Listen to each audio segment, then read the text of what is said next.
All right, ladies and gentlemen, Fab is in the house and welcome back to the channel. Today I'm in the house with this little fella right over here. I've got the MBK Mini Old Guard here with me for a quick review, but hey, don't forget to like, subscribe, and leave me a comment down below. Let me know what you guys think about this little guy.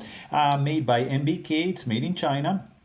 It's an inset titanium lock, like inset lock titanium frame knife with M390 steel. Pretty sleek design. Look at that. That's nice and clean.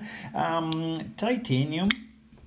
With an overall length of 7 inches.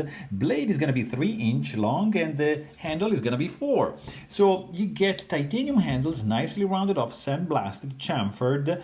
There is internal skeletonization going on the show side as well as on the lock side, but that's like an inset lock, kind of like a liner lock, which is as inset inside the handle. The actual lock, which is stainless steel right there, nice opening for the disengagement of the lock bar, a pair of thumb stud, as you can see. Pretty cool, nicely done. Milled titanium tip-up carry-only pocket clip with some nice window, back spacer, lanyard hole. These thumb studs are working like wonders. You can do even like a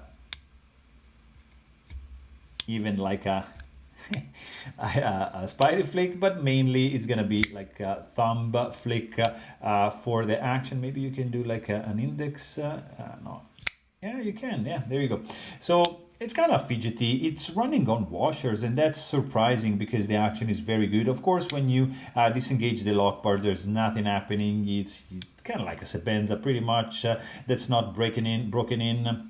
So you have to just push it down for the closing action. You know, you're not gonna have any fidgeting like sensations, let's say. But for sure, like the deployment is fun, is crispy, it's fast, it's pleasant. It's nice to do that. Let's quickly check the weight because guys, there's a little bit of heft into this little fella. Let's check it out.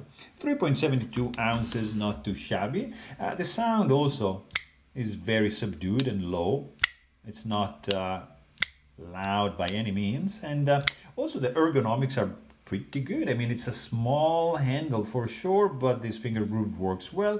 There's a little bit of a lack of jimping going on over here, but no hot spots whatsoever coming from the handle. So I mean, pretty sleek knife, guys. Not too expensive. It's not gonna break the bank. It's gonna be around 200 bucks, and it's gonna make you happy. So there you have it. Hope you guys enjoyed this video, and thanks for watching. Stay tuned.